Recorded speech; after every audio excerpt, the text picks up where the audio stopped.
Welcome back to Makeup Tip Tuesday. So this week we're going to do something a little bit different, and I'm going to be using our beautiful model Heather here, who actually has a scar on her décolleté down her chest. And when she came in to see us for a lesson, I taught her how to cover it, and we thought we need to do this as a tip because how many people out there are really struggling with self-confidence and a scar that is showing in places that they don't want to. So we're going to dig into how to neutralize and how to cover scarring, because scarring is very different. There's no texture, so we need to go in and add that. So I'm going to teach you how to do it using all MisMacK. So as you can see here, Heather has a scar that goes from up here all the way down. We're going to show you how to neutralize that. So like I was saying, there is no texture to a scar, so we need to actually add that.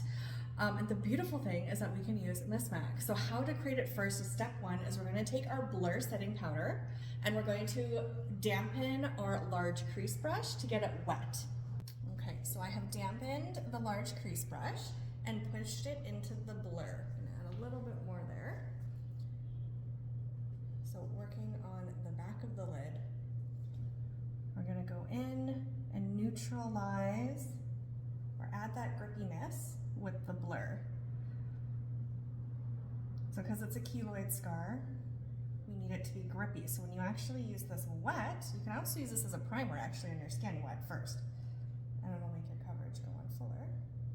Okay, so now that we have the base and the grippiness of the blur wet onto that scar, we need to neutralize the redness. So think of the color wheel. The opposite of green is red. So we actually need to add green into our flawless foundation shade of whatever color you are to create that neutralizing effect. The cool thing with this is that we have control of the pigment. So if the area is really redder one day, you can add a little bit more of the green to help neutralize that even more. Or if it's not as red, you can add less.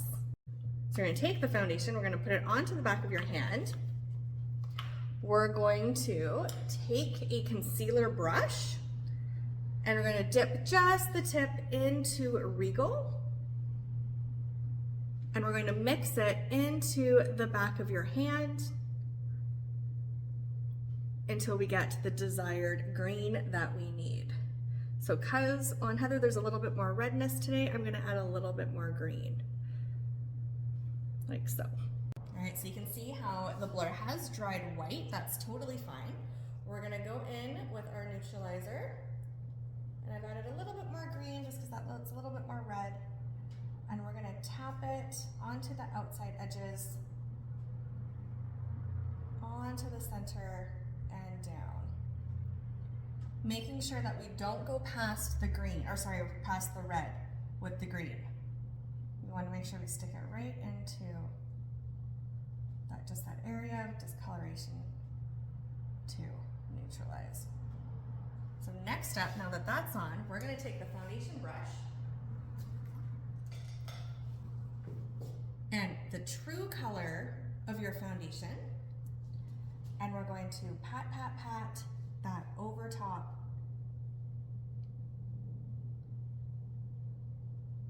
to bring it back to skin color again. And it's a patting motion. You don't want to swipe or wipe, you want to stipple it into the skin. That way it's not going to move on you. And then it's just a layered game.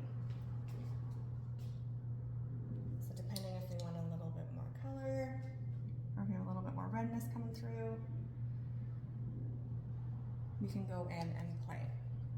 So that's the magic of MisMacK, is that it allows you the freedom to create the depth or the intensity of the neutralizer to your desired.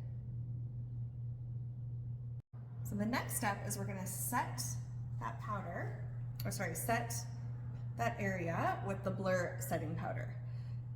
Now with the keloid scar, you can see that it's a little bit white going down the very center.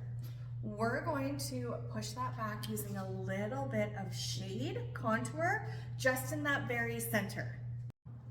So shade and a small crease brush, very lightly. We're going to just take a little bit of that color and we're just going to stipple it right into the center to help push and contour keloid scar to go back. So remember, the definition of contour is to push away, definition of highlight is to push forward. We're just gonna lightly push that back, just in the center.